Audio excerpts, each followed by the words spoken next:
Hi, and welcome to this module on scripting and logging in Q. This is our 8th module in the Fundamentals series, so please feel free to check out the previous modules if you haven't already. And up to this point, we've only been looking at using Q code statements in isolation. So in this module, we're going to look at how we can group lots of statements together and put them in a Q script. As Q script is basically just a file with a .q extension. So we'll start off looking at how we can create these Q scripts and then how to add some commenting to them. Then we look at calling one script from another, then how to pass parameters to a script, and then finish up looking at how we can add logging to our scripts. So let's hide the contents and get started. So a script in general is simply a sequence of instructions which are interpreted by a program before they are executed. And in Q and in Jupyter Notebooks here, we've been interactively executing Q commands and defining our variables and functions. So if we take this as an example, first of all, we're going to run two of our system commands. So we've got \v and \f.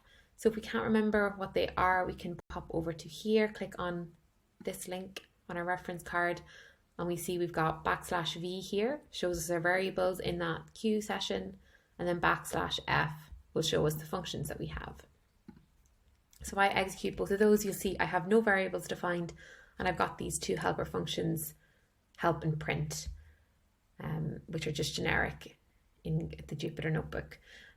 So let's define this in Excel. So we're defining A, B, and then a function fun.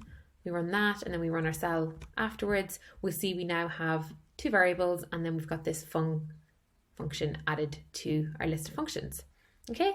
Now, if we close down this session, or say, for example, it crashes at some point, what would happen is our variables would all get deleted and we would lose them. So say, for example, if we do kernel restart here, just to show that, it even tells us here all variables are going to be lost. Are you sure you want to do this? So we're going to restart. And if we rerun this cell now, we'll see we don't have A, B, or fun defined anymore. So we would need to go back, redefine this, and rerun that, and we'll see we now have them back again. So this is fine, but quite often we want to make this a bit more robust, and what we can do is add all of our code and our variables and functions we've defined into a script, and that means when the session gets killed, we can just simply reload the script again and we're back to the same point as where we left off. Okay, so let's look at creating a Q script. So we're going to follow these instructions. So I want you to go to a new browser or a new tab here, and then just go one level above, and then we can hit on new text file, and then I'm going to copy and paste this code in here, and I'm going to save it with the name qscript.q and hit OK. And we've just created our first Q script. So it's very straightforward. In this one, we're just defining A to be 25, a function called lambda, which just multiplies two parameters together. And then we're going to print out the statement hello. And that's all there is to it. Now, if we wanted to comment in this script, we've got a few different options available to us. So we can have either double forward slashes or a single forward slash to add a comment. So either work in the same way. It's just down to personal preference. But I would say if you're working on a team with other developers, try and follow the same practices they use. So if everyone's using double forward slash, you also should use double forward slash. And then in this example here, we're just showing quite often you can have a single line comment ahead of a new logical separation in the code. So say you want to do one chunk of code that's doing one action in multiple lines, you might comment up the top, and then you might do single line comments within that to explain a piece of functionality or one line in a bit more detail. So that's kind of a common practice you might see or layout, but again, try and mimic the layout of the other developers in your team, which will make life a lot easier for everyone involved and for everyone reading the code.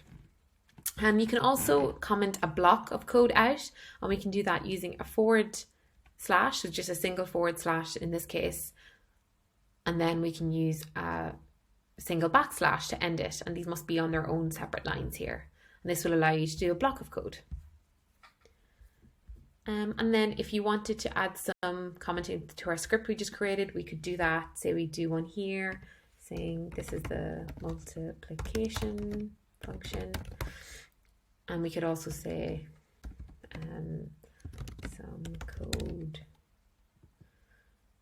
to load or something descriptive at the top of our script. Okay, so if we wanted to start a brand new queue process and load in that script, we could simply just run it from the command line with queue and then the name of the script afterwards. And then when your process is launched, that script will have loaded in already.